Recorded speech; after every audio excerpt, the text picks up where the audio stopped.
everyone on the call now. Marissa, can you please go through the participant list and just make sure we have everyone? Yes, I will do now. I understand everyone is connected from claimants team. I understand we have Mr. Rostislav Pekar. Correct. Stephen Anwe. Yeah, we see him. Luca Misetic. Although he was muted, that's fine. Yes, carry on. Luca Misetic. Yes, good afternoon. Good afternoon. Matej Puste. Good afternoon. Thank you. David Sel. Good afternoon. Teresa Puskova.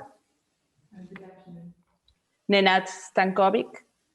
Good afternoon. And Sarah Petje. Good afternoon. Thank you. Mr. William Rand. Here, yeah. No. Erin Brosko. Good morning. And Igor Markisevic. Good afternoon. Thank you so much. And from respondents team, we have Mrs. Senka Mihak. Good afternoon to everyone. Professor Petar Jontik. Yes, good afternoon. Vladimir Jeric. Good afternoon. Lena Petrovic. Good afternoon. Neman Jakalik. Good afternoon. Thank you very much. We have the 3 members of the tribunal also connected, and the assistant to the tribunal, Mr. Rahul Donde. Absolutely. Thank you, Marisa. So I'm pleased to open this hearing. I'm pleased to see you all well, in spite of the difficult environment in which we live these times. The agenda was set out in the tribunal's ICSID email of the 11th of February. The hearing, as you know, was recorded. It will be made available for watching on the ICSID website. Marisa, is there any technical directions that we need to go before we go into the substance? Thanks, Mrs. President. I checked with the parties. Everyone is able to access the transcripts, I understand, and the members of the tribunal as well. So I think besides that, we are ready to start. Good, so we're fine, excellent.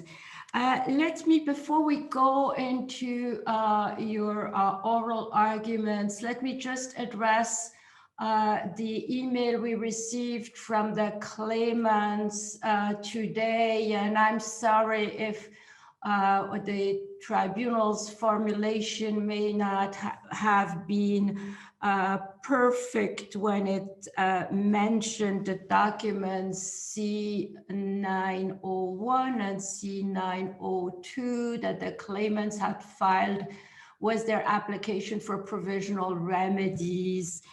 We did say that we noted this in the decision on the respondents' documents, and we did say that the claimants themselves had filed 2 documents from the investigation on the loan. That was, of course, imprecise because it's 1 document from the loan investigation and the other one is from the land investigation. And we also said that the claimant had not indicated that it would abstain from mentioning these documents in this hearing. What this meant to say, and that is probably was not very well worded, but it's true, we were a little bit in a rush because we wanted to get the decision out yesterday so you could you would know where you stand for purposes of your preparation for today. We meant to say that these documents had been filed, they were in the record, and obviously they could be referred to.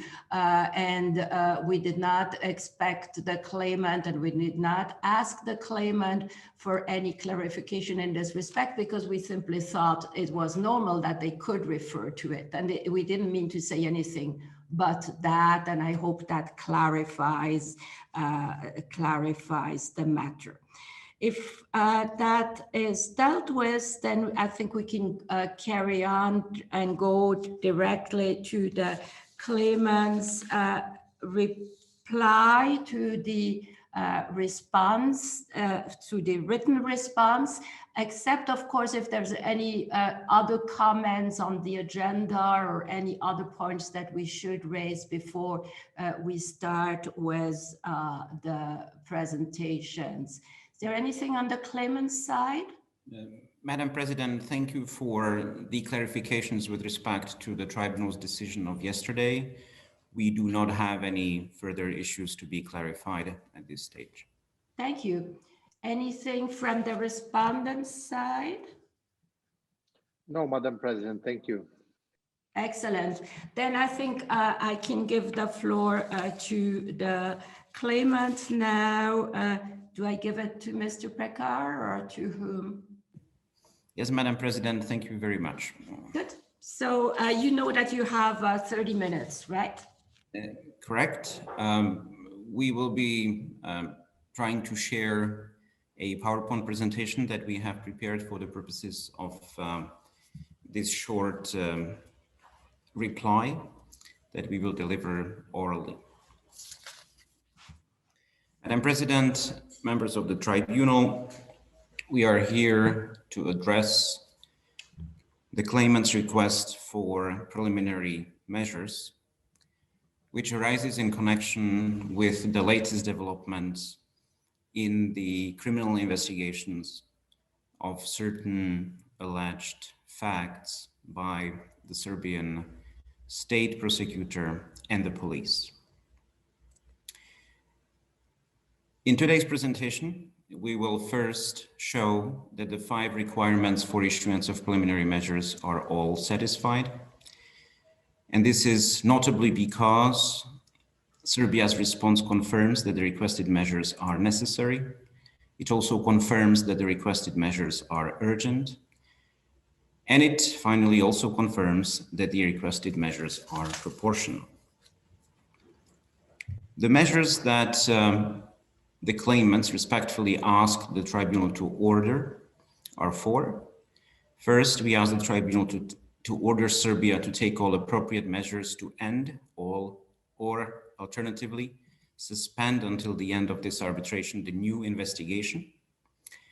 Then our second measure relates to the use of documents obtained in the framework of the new investigation and or other criminal proceedings against the claimants and or their witnesses.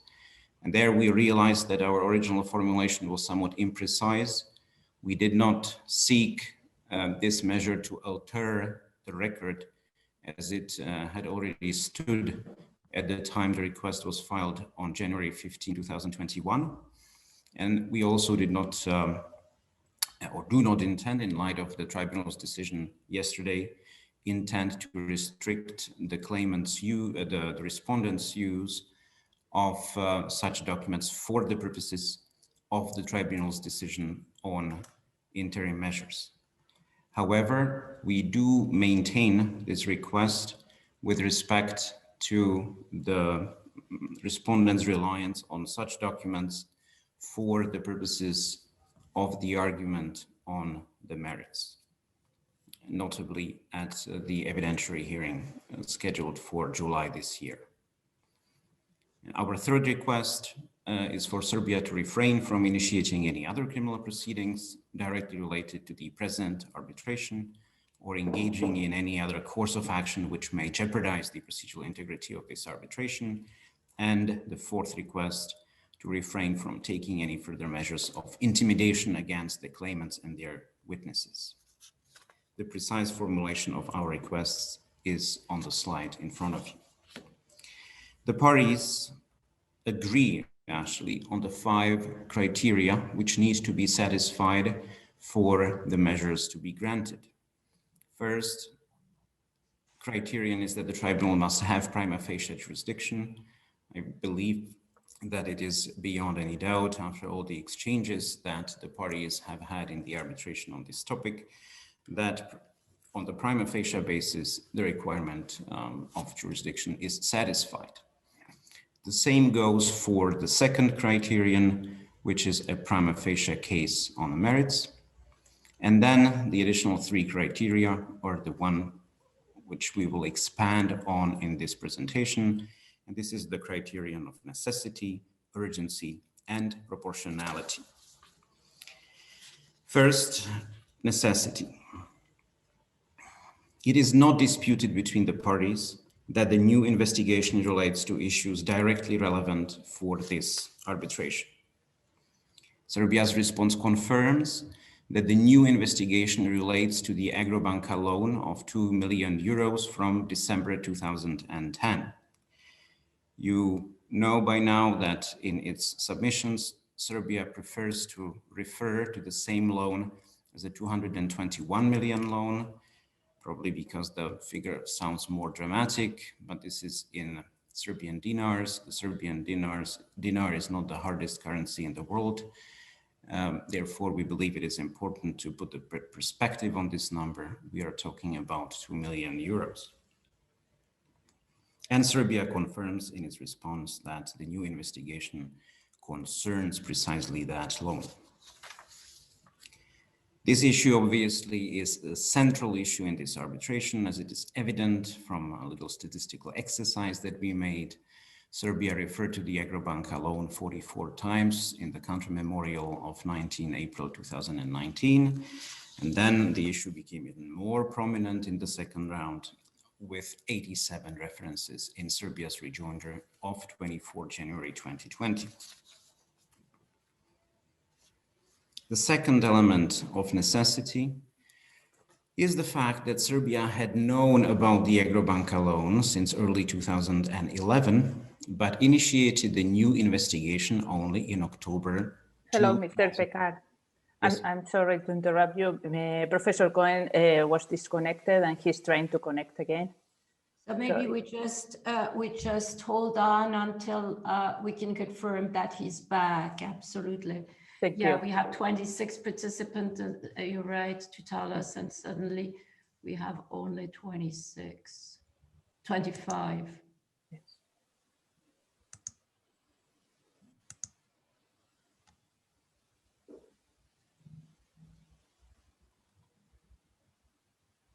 Marisa, are you taking the time? Yes. Yes, so you of course deduct this waiting time. Yes, right? yes, yes. Maybe you let me know when, or you let Mr. Prekar know when he's at 25 minutes, something like that. So he knows it's close to the end. Perfect. And I think we have Professor Cohen. Yeah, we have him back. Absolutely. Professor Cohen, do you hear me?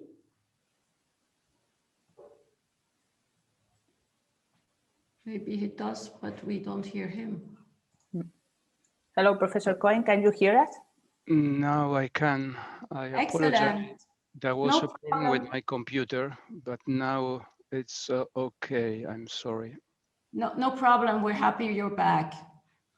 Good. So, Mr. Pekar, you can continue. And obviously, if Professor Cohen has not heard the last sentences you spoke, he will find them on the transcript. Thank you, Madam President. Sure. So the fundamental issue here is the timing of Serbia's decision to start the new investigation. It is undisputed between the parties that the privatization agency was aware of the Agrobanka loan and the alleged breach of the privatization agreement that was constituted, according to the privatization agency, by the pledge on BD Agro's land, which secured the Agrobanka loan, already at the beginning of 2011. This is again something that the parties have addressed amply in their previous written submissions. What is important is that in 2011, the privatization agency stated that the pledge of BD Agro's land to secure the Agrobanca loan violated the privatization agreement, but it never stated that the Agrobanca loan involved any kind of criminal activity. And one would obviously expect that if the privatization agency had thought that some criminal activity was present, it would have informed the state prosecutor, and the state prosecutor would have started an investigation.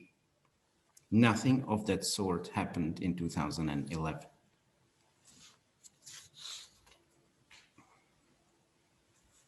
The privatization agency knowledge back in 2011 also disproves a point which is made in Serbia's response, according to which Serbia somehow got the knowledge about the irregularity of the Agrobanca loan only in 2016, when a criminal complaint was filed by BD Agro's new CEO, Mr. Gomilanovic. Well, this cannot be correct, as we have seen, because the privatization agency was fully aware of the Agrobanca loan back in 2011, 5 years earlier, and did not see the need to involve the state prosecutor at that time. The next mention, actually, of an alleged illegality of the Agrobanca loan, and the first that was ever communicated to the claimants, came in Serbia's rejoinder filed in this arbitration on 24 January 2020. It is interesting, actually, that Agrobanca did not make allegations of an alleged criminal character of the Agrobanca loan in its counter-memorial, which it filed in April 2019. This allegation appeared only on 24 January 2020. And then we know that the public prosecutor issued the order initiating the new investigation on the 22nd October 2020.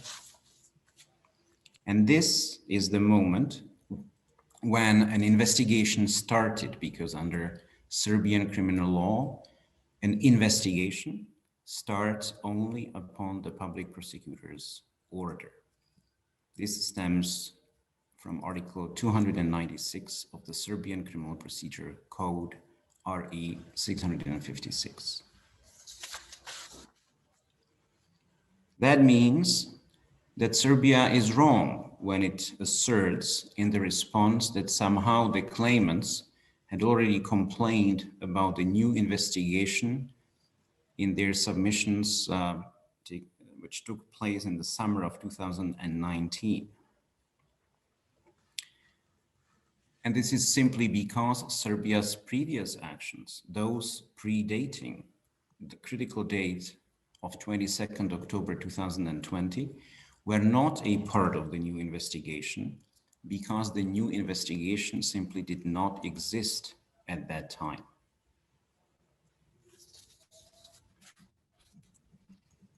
The reference to Serbia's incorrect argument is on the following slide 17.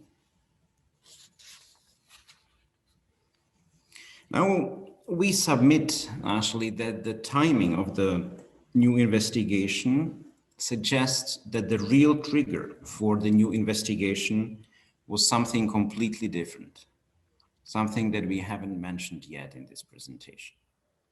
If you look at the chronology that we put on the slide, we can see 2011, Serbia learns about the existence of alleged issues related to the loan from Agrobanca.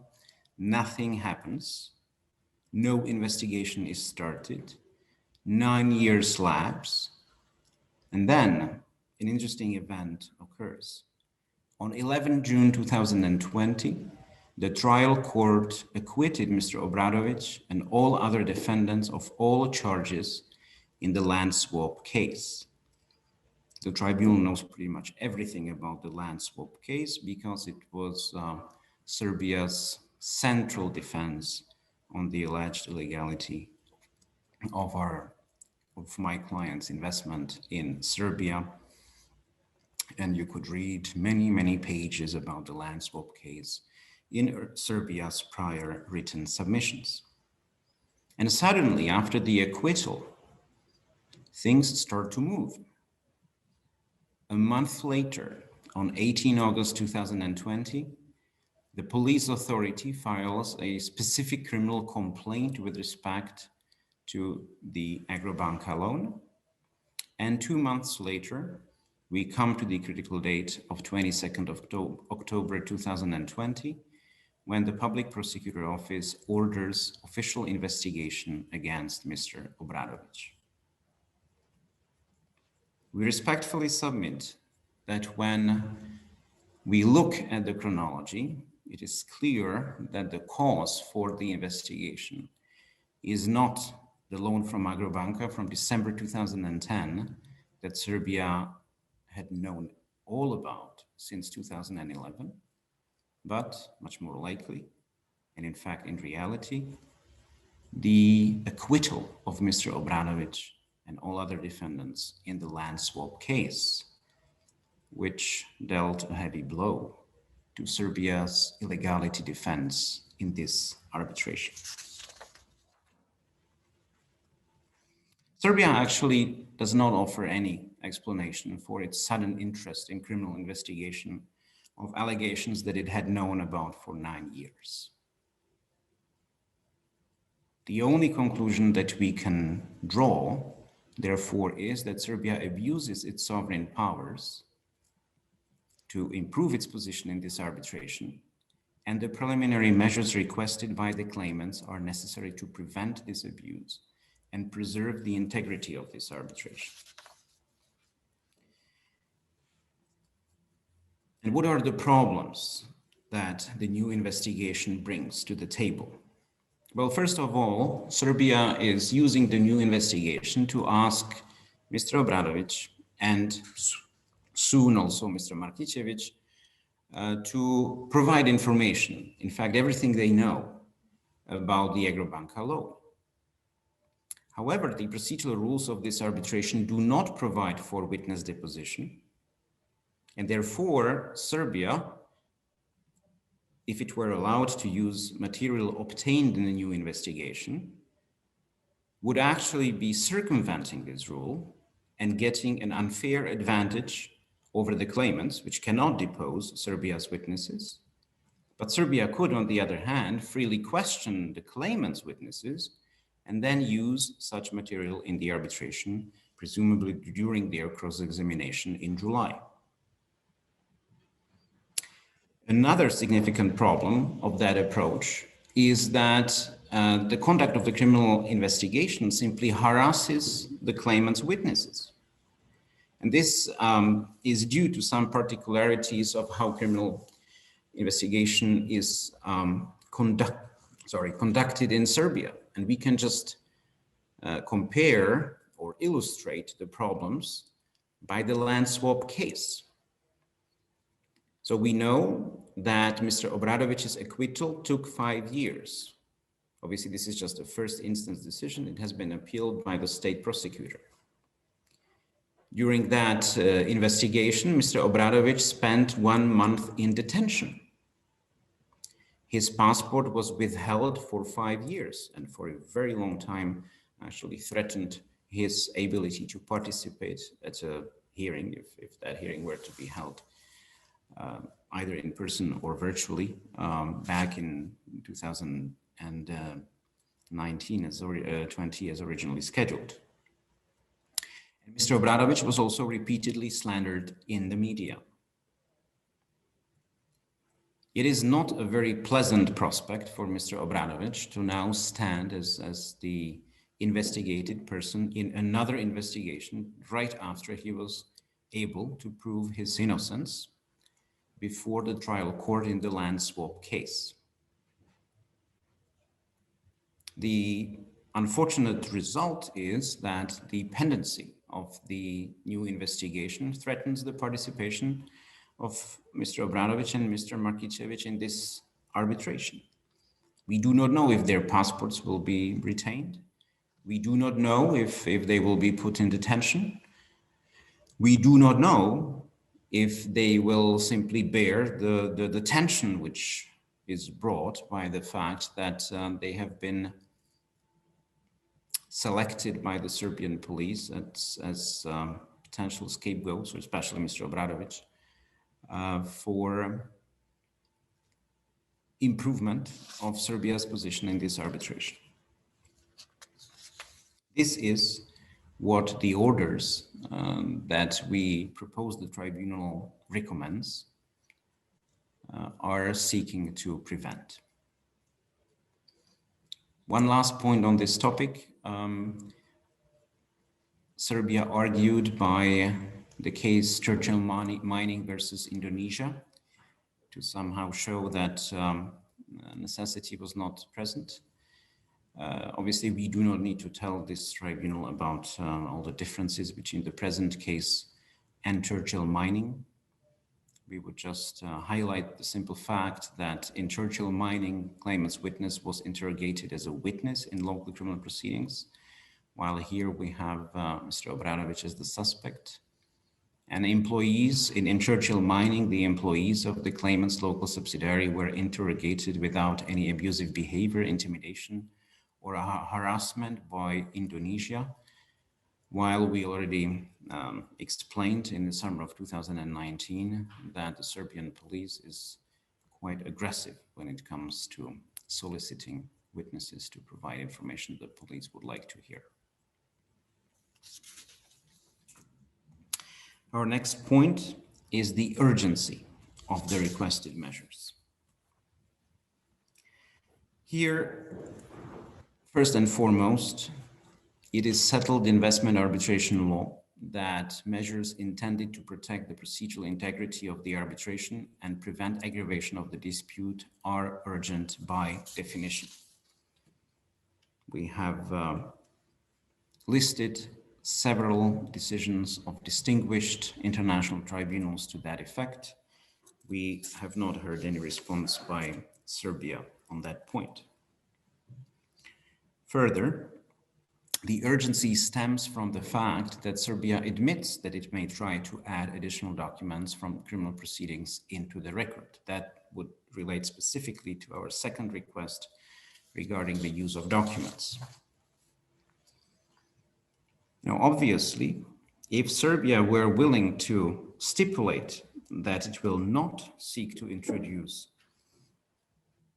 such additional documents as we define them in the amended wording of our second request, this would moot the need for the tribunal's decision on this point. And frankly, that was something that we, to some extent, expected Serbia would do. However, Serbia, on the one hand, argues that it has no intention to use these documents, but on the other hand, it specifically reserves the right to ask for their admission at some later stage. And as we saw it in Serbia's response, it filed an extensive number of documents obtained through criminal investigations together with its response, even though we sometimes wonder actually what points relating to the request for preliminary measures these new documents are supposed to show or prove. This is an issue which is entirely in Serbia's hands. If Serbia is willing to stipulate it will not use these documents, we actually can withdraw the request. But no such stipulation has been forthcoming. And finally, I wanted to spend some time on the proportionality of our requests. And here, the argument is simple. Serbia had not seen the need to charge Mr. Obradović for 9 years. Therefore, it is difficult to imagine that postponing the criminal proceedings for another year or two until this tribunal decides this difficult dispute will not harm Serbia. Serbia stated in the response that somehow this is just an attempt by the claimants to delay the prosecution. And Serbia specifically refers here to the potential lapse of the statute of limitations period. But we looked up the applicable provisions of Serbian criminal law, and it seems that the limitation period will not have lapsed before 2035. We believe that if Serbia still has 15 years to finish its investigation, a delay, or rather interruption by 1 or 2 years, will not harm it.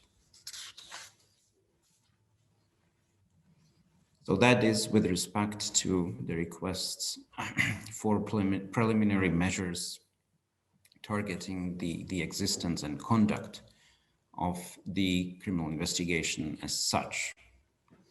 Now, with respect to the use of documents from criminal proceedings in this arbitration, I already mentioned it, Serbia represents in the response that there is simply no need for Serbia to do so, as it has all the evidence it needs. It would be nice to see Serbia live up to this word. And that leads us to the conclusion. The requested preliminary measures will not harm Serbia's legitimate interests in any way. And as a result, all 5 requirements for preliminary measures are satisfied in this case. Thank you, Madam President. This concludes my presentation. I'm obviously here to respond to any questions that the members of the tribunal may have. Thank you. I would suggest, subject of course to my colleagues' views, that we keep our questions for after we have heard the 2 sides, because there may be questions that are more directed to one party, but then we want to hear the other react, and there may be questions that go to both at the same time. So it seems to me, unless you have Marcelo and Berju, any clarifications that you would require now, if you agree, we could defer this to after we've heard the respondent. Would that be fine? Yes, thank you. Happy to wait. Yeah, that's also fine for me. Excellent. Then we should take, if there's nothing else, we should take the break now. And we had agreed to a 30-minute break to allow the respondent to adjust its presentation to what it has just heard now. So we would resume in 30 minutes. Marissa, how are people now sent to their breakout rooms and automatically back in the hearing room after 30 minutes? Yes, correct. Excellent. So we'll see each other in 30 minutes again. Thank you. Sure.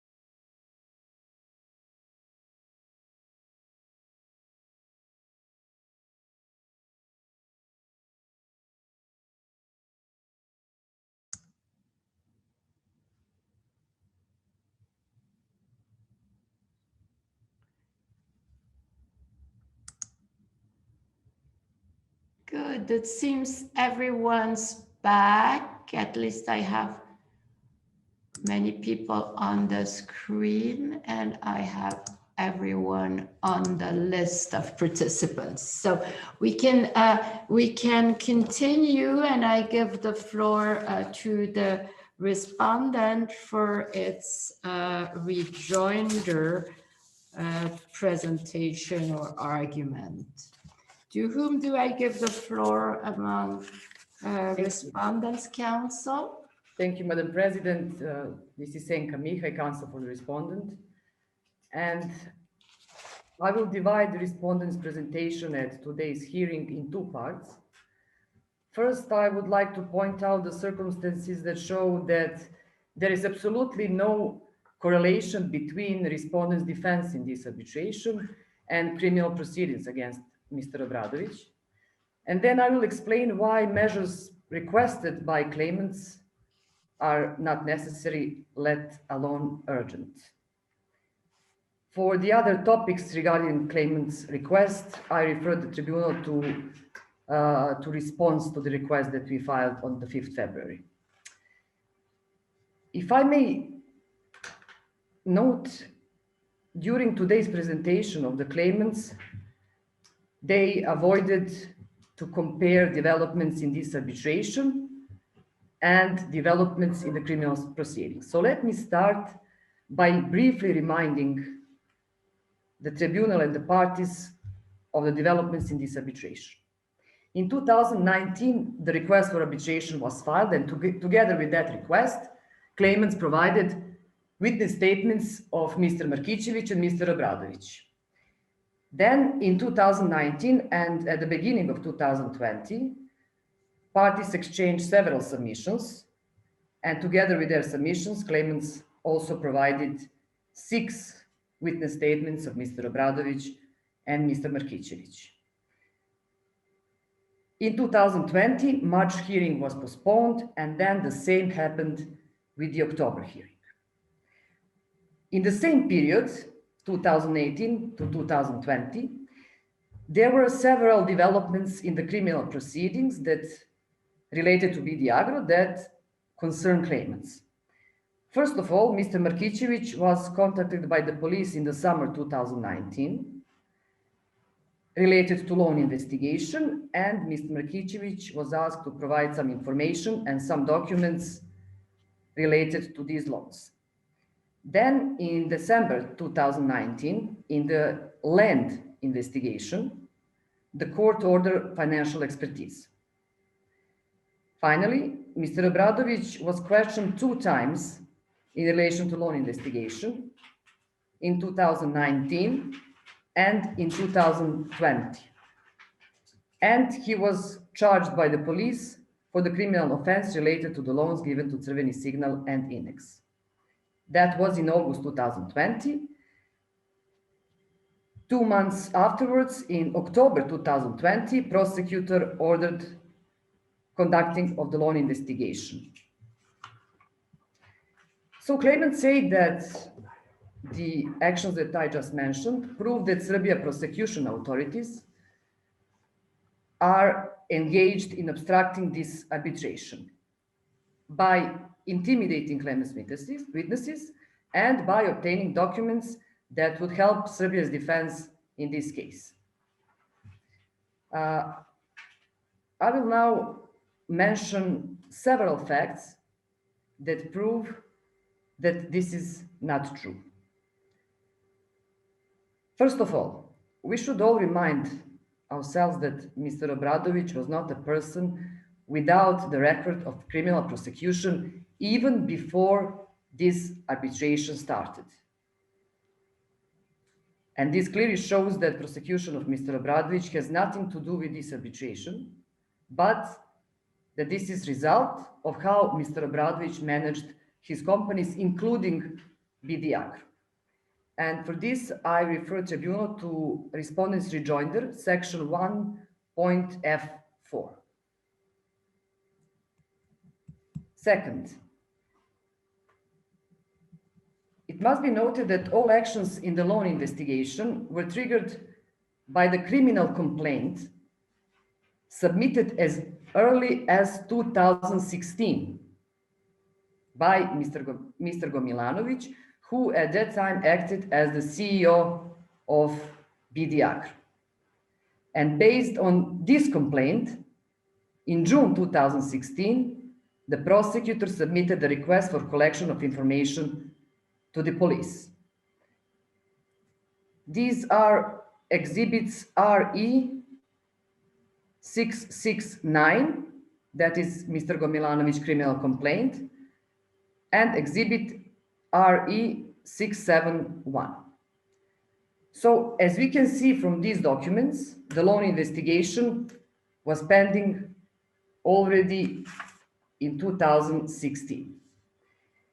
Here it is also very important to note that in 2019, the police questioned Mr. Obradović about the loans given to Inex and Crveni Signal.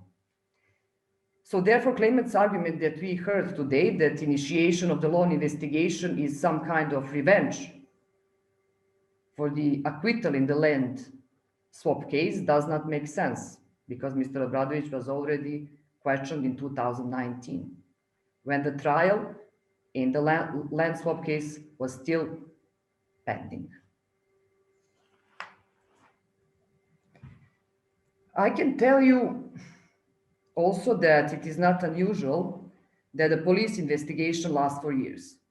In this particular case regarding loan investigation, it lasted from 2016 until 2020. However, in our files, we also have example, and that is in the land investigation, in which Mr. Obradović is also one of the accused, and the prosecution started in 2009, while the police submitted criminal complaint 5 years later in 2014. So the police investigation also lasted 5 years, and that all happened prior to this arbitration. And these are the evidence RE 411 and 670. The third fact that proves that loan investigation is unrelated to this case is in fact nothing else but the very timing of the police's criminal complaint and prosecutor's order on conducting the loan investigation. These are documents RE 671 and CE 901. Both of these documents were submitted only in 2020. That is very important. Why? Because that happened after Mr. Markicević gave 4 witness statements in this arbitration, after Mr. Obradović gave 3 witness statements in this arbitration, after deadlines for respondents' filing of the new documents has long passed, and after the March hearing was postponed.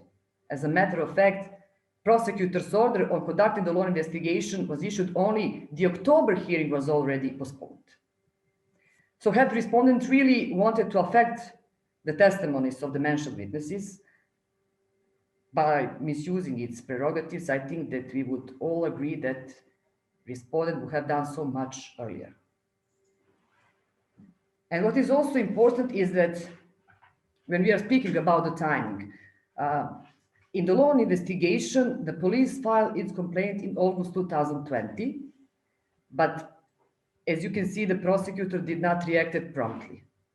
The order of the prosecutor for conducting the investigation came only after the October hearing was already postponed, which means that Mr. Obradović found out about the order of conducting the investigation only after the October hearing has been already postponed. In other words, no one wanted to intimidate Mr. Obradović prior to the October hearing. Or otherwise, the prosecutor would issue the order for conducting the investigation already in August or September 2020. It would not wait for the October hearing to be postponed.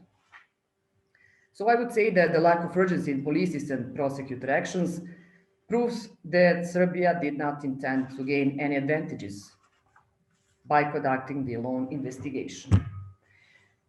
The fourth fact that speaks against claimant's case is even more telling. That is something that we also mentioned in our response to claimant's request.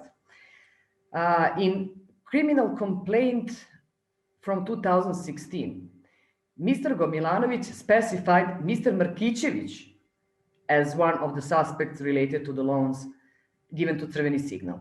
However, in 2020, police did not name Mr. Markicevic as a suspect, but only Mr. Obradovic. And why not both of them if the motive behind police's actions was intimidation of claimant's witnesses? The fifth fact that proves how claimant's allegations are wrong is that in this arbitration, respondent had every opportunity to submit the documents that were collected in the loan investigation prior to respondent's rejoinder, but respondent did not do so. Why? Because respondent had other convincing evidence already at its disposal. The documents from the loan investigation are submitted only now with the purpose to prove that claimant's allegations about abuse of criminal proceedings are baseless. Sixth, the analysis of the submitted interviews of Mr. Obradovic with the police, as well as with the prosecutor, show that police and prosecutor did not have any question that would even indicate that they are aware of the content of the arbitration files. The questions that Mr. Obradovic was asked were quite limited and were provoked with what Mr. Obradovic had himself said during the interview in 2019. And that we explained in our response to request in section 2.b4 in more detail. And I would also like to refer to exhibits RE 667, that is the interview of Mr. Obradovic from 2019, and exhibits RE 672 and 673. These are the interviews from 2020. As you will see from these exhibits, and of course, submissions filed during this arbitration, the analysis of the loans given to Crveni Signal and Index, as well as Mr. Rand's relationship with Mr. Obradovic in this arbitration is evidently far more detailed than the questions Mr. Obradovic was asked in the criminal proceedings. So simply speaking, if there was the intention of using prosecution for the benefit of this arbitration, the prosecutor would not ask for the same information, which are already in respondent's possession.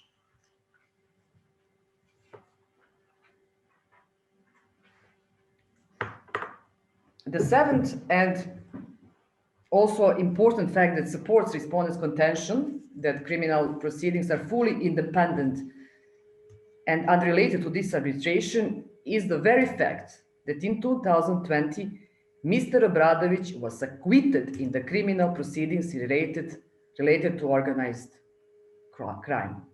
And it is really astonishing how claimants are now trying to misuse this very fact.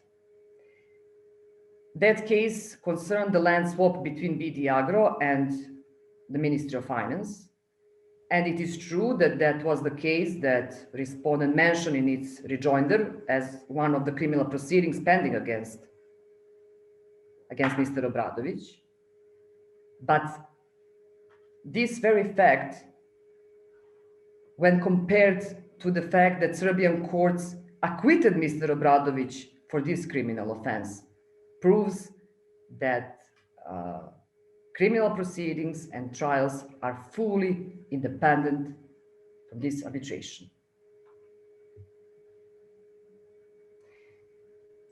I would now like to refer, when we are speaking about this topic, to one case law, and that is Gavrilovic case, RLA 202, in which it was pointed out, quote, claimants appear on one hand to criticize the Croatian judicial system, but where the decision is favorable as is the case with respect to recent dismissal of one of the 2 misdemeanor charges, to embrace that same system.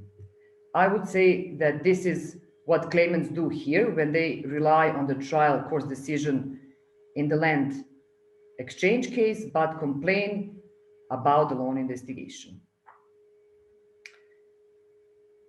Having in mind all that I mentioned now, it is more than evident that there is absolutely no coordination, correlation, or connection between the activities of the Serbia prosecution authorities and Serbia's defense in this arbitration.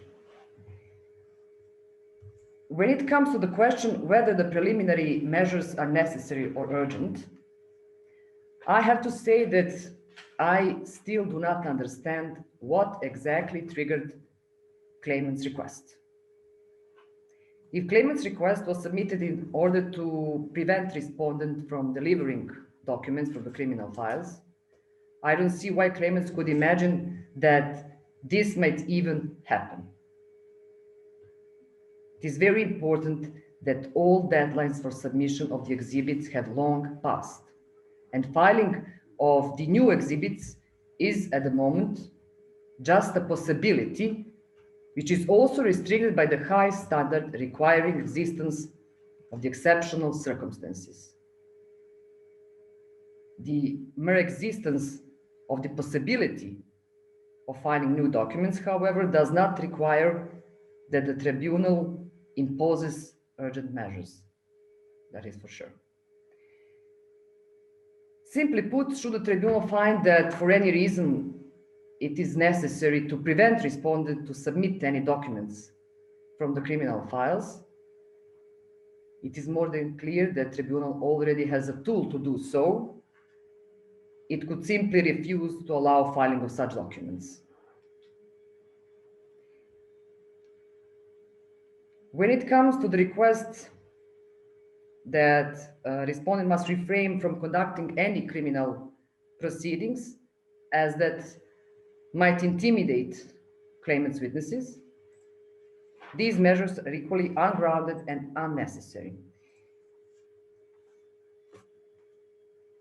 First of all, Mr. Markicevic was contacted in the summer 2019 in order to provide some information and some documents, and that was the end of the matter, and that was a year and a half ago. At the moment, there is only possibility that Mr. Markicevic will be called as a witness in the loan investigation. Of course, having in mind that Mr. Markicevic was the CEO of both BD Agro and Crveni Signal in the period from 2012 to 2015, his testimony is rather a necessity in the criminal proceedings, because the criminal proceedings, the loan investigation, explicitly concerns that period. In any event, claiming that Mr. Markicevic would be intimidated if questioned as a witness in the loan investigation is nothing less but apparent exaggeration. As a matter of fact, as we all know, Mr. Markicevic in this arbitration also testified on the same topics, and that is the loan given to Crveni Signal. As for Mr. Obradović never even complained that he was intimidated or harassed by the police or the prosecutor. Tellingly, Mr. Obradović gave 3 witness statements in this arbitration, while at the same time he was accused and had a pending trial for organized crime before Serbian courts in relation to BD Agro. And at the same time, he also had several other criminal proceedings, but Mr. Obradović was not even close to being intimidated by any of this.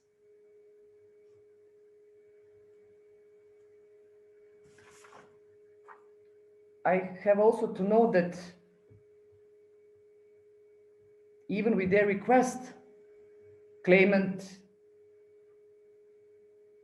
did not provide the statement of Mr. Obradovic that he feel in any way intimidated or harassed. So I would like to conclude my presentation with several points that I consider especially important for the tribunal to take account of. The first is the timing of the arbitration and the criminal proceedings. And that timing speaks against claimant's case. Second, respondent did not even use the documents that were in the criminal files when the respondent was preparing its submissions. Third, both Mr. Obradovic and Mr. Markicevic gave multiple statements in this arbitration, regardless of at that time already pending criminal cases. Fourth, there is no indication whatsoever that prosecution authorities relied on arbitration files or that they served as a tool for gathering the evidence for this arbitration. And finally, the accusation that a sovereign state is abusing its prerogatives to obtain an advantage in arbitration is not an accusation that should be made casually. Other tribunals in the past have demanded strong and convincing evidence of abuse in order to consider ordering the suspension of criminal proceedings. However, in this case, claimants have failed to marshal such evidence for a good reason, because such evidence do not exist. Thank you, Madam President. With this, respondent concludes his presentation. Thank you very much. We had in the timetable for the hearing that we would have now a shorter break. Maybe it would be useful for the tribunal to gather in its breakout room and just see what questions we have for you, so we can coordinate a little, and then we come back and have whatever questions we have for you, and then maybe we'll have another discussion on next procedural steps, and that will then conclude this hearing. Anything the parties wish to say before we have this other break? Nothing for the claimant, Madam President. No. Ms. Miaj? No, is muted, but it looks like Thank no. you. No. Good, fine. So well, I don't know, Marissa, how you want to do it, whether you would like everyone to go into the breakout room or just the arbitrators go in their breakout rooms and the parties stay here. That's up to you to organize. Yeah, we are sending everyone to the breakout rooms, if that's good. Okay. Fine, thank you. Thank you.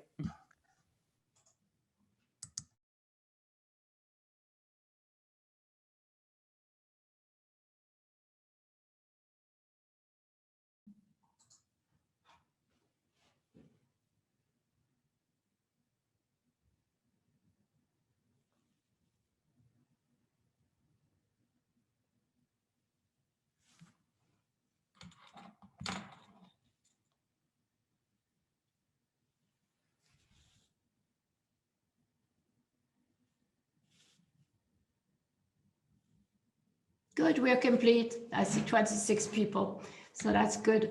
Now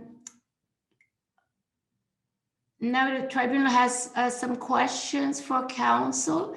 I would first give the floor to Mr. Bassani, please.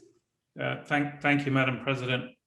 I have two questions. My first is to respondent, and I think by way of clarification, and then the second question is to both parties. So the clarification to respondent, and just to make sure I understand your position with regard to the relationship between the ending of the land swap case and the commencement of the loan case, in other words, June to October. As I understand your position to be that there is, as such, no relationship between the two, that they were on parallel or different investigation streams, and the timing as to when they fell, whenever they fell, was simply as a result of when that investigation ran its course or when that trial ran its course. Is that correct? So that there is no correlation as such in the timing between the two? That's correct. There is absolutely no correlation between land swap case and loan investigation. Okay. And then my question, and in some sense, I think this goes primarily to claimant, but of course, respondent should, of course, give its own answer. I noted, as respondent did, that there is no evidence that the two witnesses have told this tribunal that they are intimidated or that they are harassed. So that, in other words, actual intimidation or actual harassment. And I'd like to understand your position as to what is the test for provisional measures. Should the tribunal be looking for actual harassment or intimidation, or is it sufficient that the conduct is such that it may or is likely to or highly likely to provoke such a response? So perhaps first to claimant. Thank you, Mr. Bassani. In our opinion, the test is an objective one. Yeah. Therefore, if the acts complained of are of a nature which to an impartial man would justify a sentiment of intimidation, harassment, then this is all that is required. And here, I believe that it's important to also say that otherwise we would end up with different standards, depending on the mental strength of a particular individual. We could say that a witness who is who went through the French Foreign Legion, for example, will be intimidated by something less than somebody who hasn't had that experience. This cannot be true. Thank you, and respondent. Thank you. I'll take this question. Let me first say that there are two levels to this question. First level is evidentiary level. I think that what we are saying is that there must be some concrete evidence of threat or intimidation. And our remark about claimants failing to provide any witness statements to that effect is primarily related to this aspect. There is no concrete evidence that there is intimidation or threatening by the mere existence of criminal proceedings. That's not sufficient. Another aspect is that being threatened or intimidated is necessarily a subjective feeling. And Mr. Pekar is, I would say, offering an objective test for a subjective feeling. There must be something in the people who are said to be subject to intimidation and threat that they must feel and say to have felt, so that we can conclude that there is a threat or intimidation. Thank you. Thank you to both parties. Madam President, no more questions for me. Thank you. Professor Cohen, any questions for the parties? Yes, Madam President, thank you very much. I had a couple of legal questions to both parties. The first one is whether there are time limits to start investigation after facts are known by the authority under Serbian law. to what extent the statute of limitations or any statute of limitation may play a role here. The second question is with regard to the situation of Mr. Obradovic. It was mentioned that in the prior criminal case, Mr. Obradovic was prohibited for traveling abroad for 5 years. Is this in accordance with Serbian law, or even more, with the European Convention on Human Rights, if you wish? These are the two questions for both parties. I don't know which party is willing to start. We can start with the claimant. Yeah, thank you, Professor Cohen. On your first question regarding the statute of limitations, it is our understanding that the alleged crime is subject to a 15-year statute of limitations. And this is why we are not complaining of an illegality of the new investigation. We are complaining of the effect that the new investigation has on the witnesses. And with regard to the existence or not of time limits for the authority to start investigation once the facts are known, is there any kind of time limit or not? I am not aware of a special time limit that would apply. Thank you. The respondent, please. Oh, sorry. No, you want to take it question by question. My apologies, Professor Cohen. All right. Yes. Well, I think that with regard to the first question, we agree with respondent. There is a 15 years statute of limitations to start investigation. Thank you. Thank you very much. Then the second question was in relation to the prohibition to a person who is under prosecution to travel abroad. Claimant. Yeah, our understanding is that in principle, this measure is in accordance with Serbian law.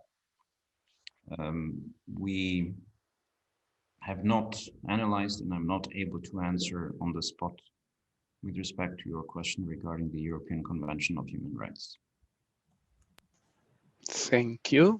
Respondent, please.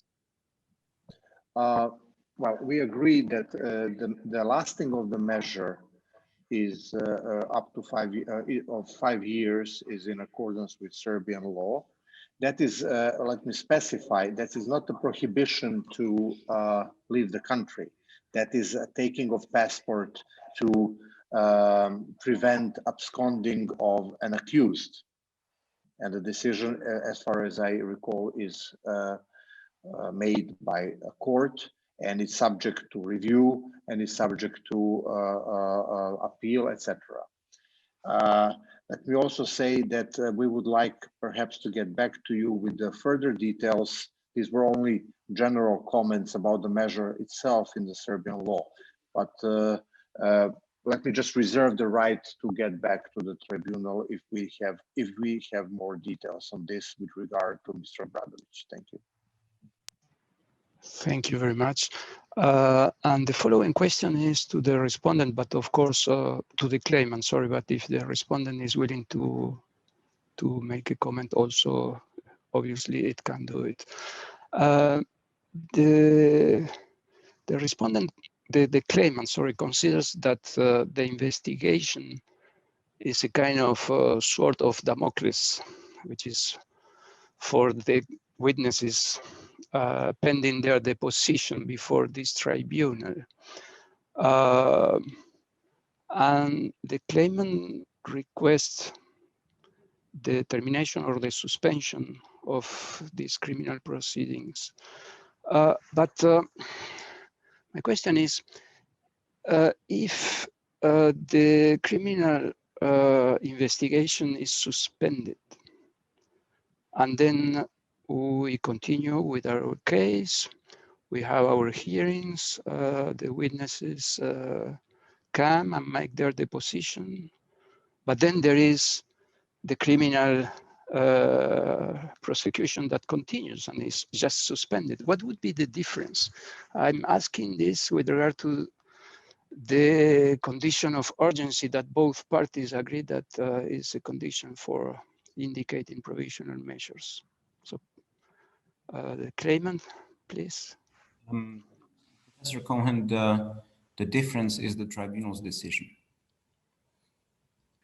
By definition, if the criminal investigation is suspended until this tribunal decides this arbitration, then the decision of this distinguished tribunal, which sits under public international law and therefore is part of a legal order which is above the legal order of the Republic of Serbia, will be an important fact which may have an impact in the criminal investigations and then potential criminal trial. Thank you. If the respondent is willing to make a comment, please. Thank you. Respondent has no comment to this. Thank you very much, both parties. That's all my questions, Madam President. Thank you. Let me see, in part I had similar or the same questions, but let me see what among my questions remain. I understand the respondent's explanation to say that the facts date back from 2010. They were known to the privatization agency in 2011. However, there was no action, criminal action taken at that time, because at that time the privatization agency was giving notices to BD Agro for it to remedy, cure the breach under Article 534 of the privatization agreement. Then the privatization agreement is terminated in 2015. And then in 2016, Mr. Gamilenovic, if I get the name right, did filed a criminal complaint when he got assumed his function at BD Agro, or sometime thereafter. So that I understand. And then in 2016, the pre-investigation starts, and the respondent itself says that nothing happened much until 2020, October 2020, when we get to the launch of the new investigation on the loan. And if you, for instance, I mean, it struck me when I in particular read the response paragraph 21 on page 9, it says,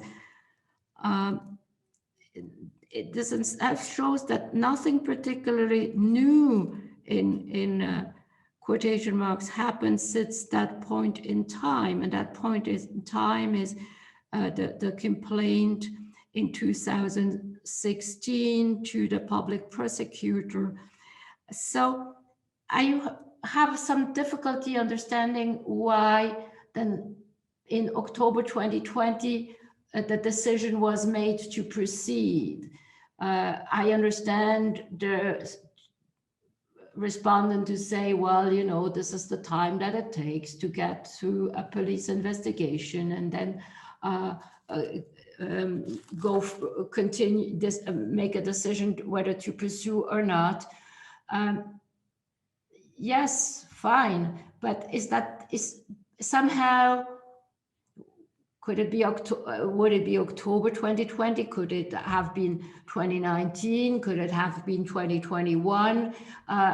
Is that just coincidence, or just two tracks going, the arbitration on one track, the other the criminal proceedings in another, without any link? I know, Ms. Mihaj, you have addressed this, and I have heard what you have said. I'm just trying to test this a little further. Why October 2020? Madam President, that is the question I cannot answer.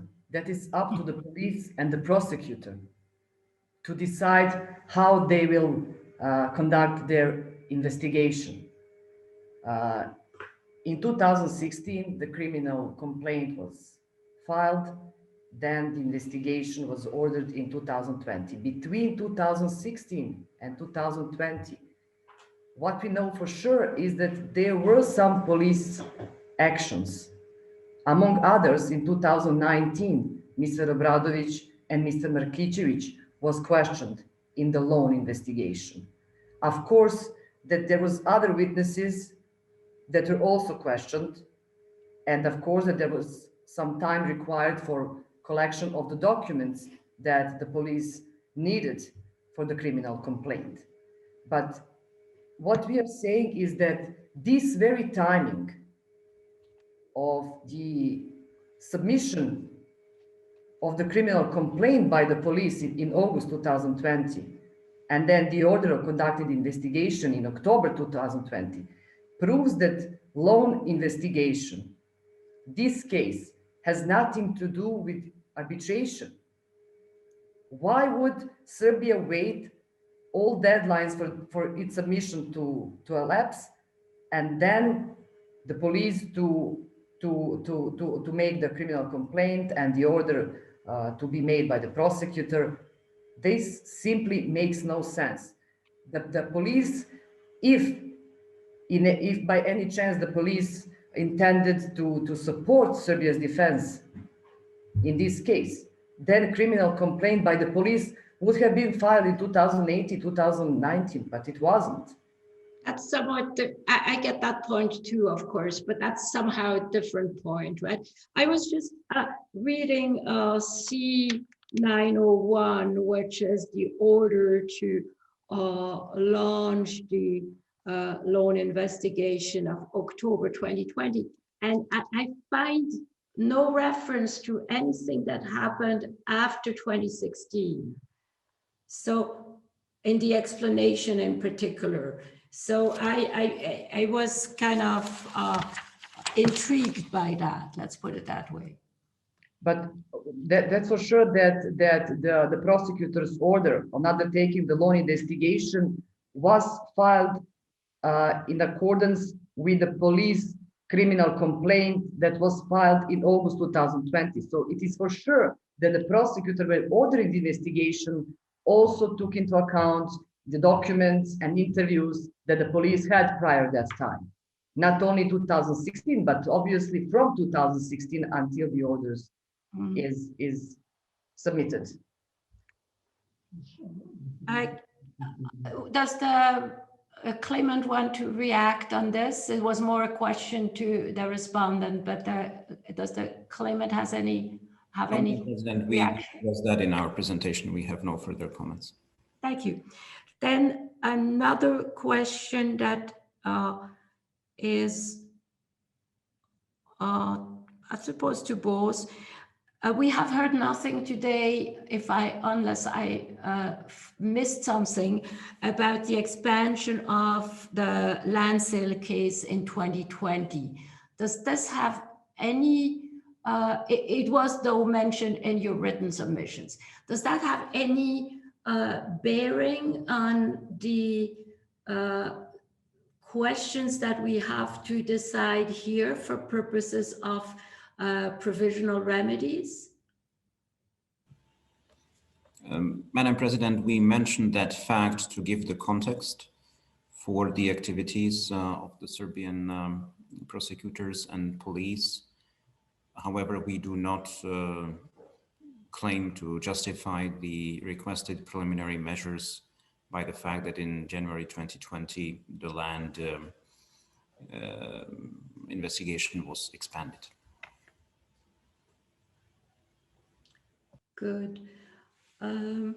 Any comments by the respondent on this? Besides what we already said in our response to request, we have no further comments on this topic. Thank you.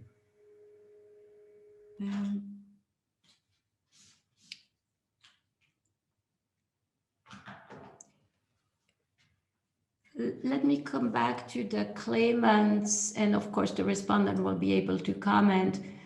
We have heard from the respondent was insistence that there's no correlation between the two proceedings, arbitration and criminal proceedings, because the arbitration is too advanced in the sense that the witness statements have been submitted, the written submissions together with the documents have been submitted as well. And therefore, what else could there be? Mr. Obradović and Mr. Markicevic would be heard as witnesses. So is that the fear that they would not appear? If they do not appear, then this would certainly be because there is some intimidation, and I'm not saying there would be, I'm just trying to hypothesize, then you would certainly tell us. We would consider this to be a valid reason for them not appearing. That would mean that under the procedural rules, their witness statements would be in the record and we could consider them. And those who would probably be bothered more than the claimants would be the respondent, because they would have no opportunity to cross-examine the witnesses. So I was trying to see what exactly is there that you're concerned about. Madam President, we are concerned precisely about the willingness and ability of the witnesses to attend the hearing and be cross-examined there. We believe that in the scenario that you mentioned, it could be somewhat disputed. It would be at the end of the day for this tribunal to decide whether the tribunal believes that the reason why the witnesses are not present is their intimidation. And we believe overall that a better course of action is to prevent this scenario from occurring, and that this tribunal would certainly benefit much more from the possibility to see the witnesses at the hearing, whether in person or virtually, be able to ask questions. And this is how the arbitration proceedings are supposed to be conducted. And we believe that both parties and the tribunal, to the extent that it can help it happen, should focus on making that happen. And therefore, if there is an obstacle, it's more or less natural that the obstacle would be removed rather than rely on the fact that the existence of the obstacle would maybe not that harmful to the claimants. Thank you. Do the respondents wish to comment on this? Yes, I would like to know that at the moment we have nothing in the files that even indicate that the scenario mentioned by claimants could happen. Nothing indicates that Mr. Markicevic or Mr. Obradović will refrain from attending the hearing to give the oral statement before the tribunal. On the contrary, the fact that both of them already presented multiple witness statements in this arbitration, regardless of the criminal proceedings that were already pending against Mr. Obradović, proves otherwise, I would say.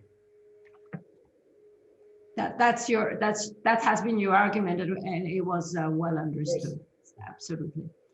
I have no other questions. The claimant has amended its request for relief as it stands in paragraph 147 of your application on, I think, the second point, which is B, if I'm not mistaken. Would you be so kind and file this in writing, just the amendment, so we have the final state of your request? Yes, we shall. We have taken notes, but it would be better for us to have it in writing. If you could just email it to everyone. Yeah, good. We will send that into the record. Yes. Is there anything else that we need to address in respect of the provisional remedies before we go to procedures on the part of my colleagues? No. No, thanks. No, good. Anything the parties would like to add? Nothing for don't redo the presentation, right? No? Good. Then it will now fall under tribunal to deliberate on your written and oral submissions and issue an order was our decision. So we'll do our best to be diligent, but obviously we need to consider the issues. Otherwise, there is another issue of documents that we need to deal with, which we will also issue an order about, and then we will work towards the hearing, and the hearing is now scheduled for July. You will remember that we have no firm decision about whether it will be in person or remote, or if I say in person, we're in person here, right? Whether it will be physical or remote. It may be premature to make any speculations about this now because the sanitary situation is in flux. So what we propose to do is to revert to you in, let's say in March, it should not be, or maybe in April, and see where we stand there. We clearly understand that both sides have a strong preference for a physical hearing, and so do we.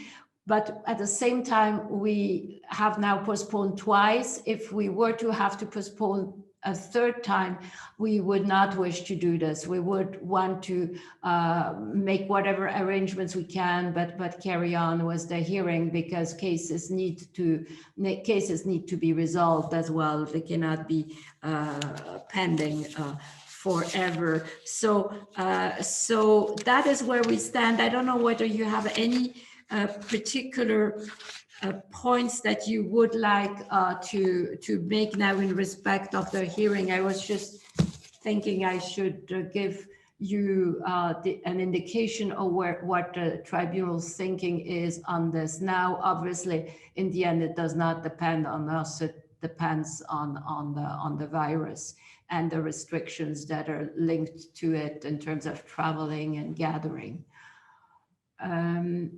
Anything the claimants would like to say about this point?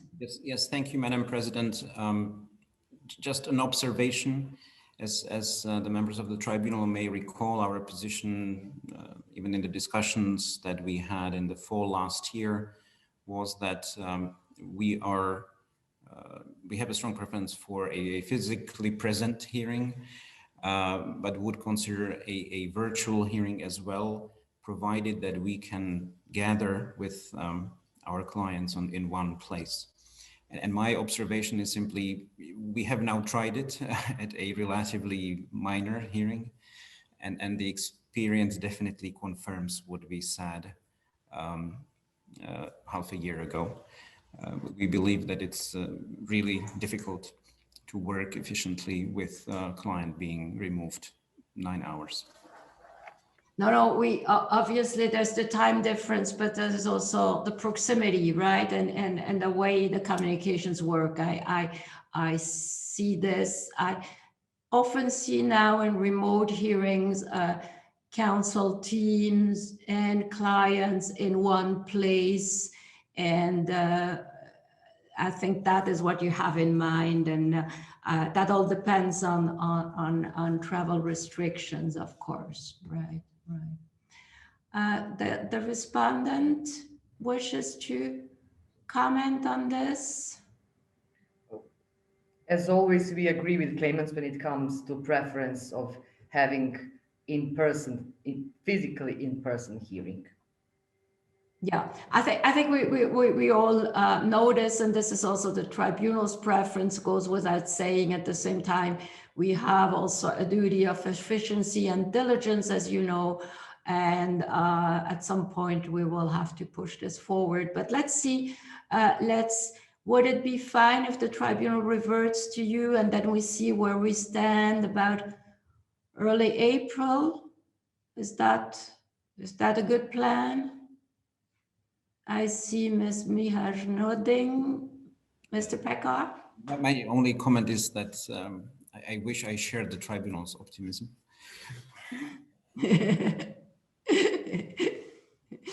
Yeah.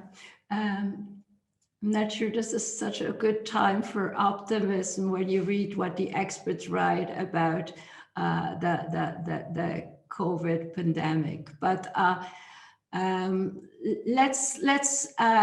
we can reconnect in April, and then we see whether we need to make another provide for another date to come back on this issue, or whether it is soon enough to get to a conclusion. Is there anything we should add now before we close this hearing? Marisa, is there anything that you need to tell the parties? Not from our part. Thank you, Madam President. Good. Fine. Is there anything on the side of my co-arbitrators? No, thank you. No? Not from me. Good, thank you. From the parties? Nothing, Madam President. No complaints about the conduct of this hearing? No, we wish to thank the tribunal for the conduct of this hearing. We have no complaints. Thank you. On the respondent side? Respondents also thanks the tribunal. We have no other questions or proposals. Thank you very much. So then that allows me to close this hearing. I should just remind my colleagues that we have to connect into another Zoom conference once we are done with this one. And then I would like to say goodbye to everyone. Thank you for your attendance and participation today, and stay safe, and hopefully we can all meet in July. Goodbye to everyone. Thank you very much. Thank you. Goodbye. Goodbye. Thank you.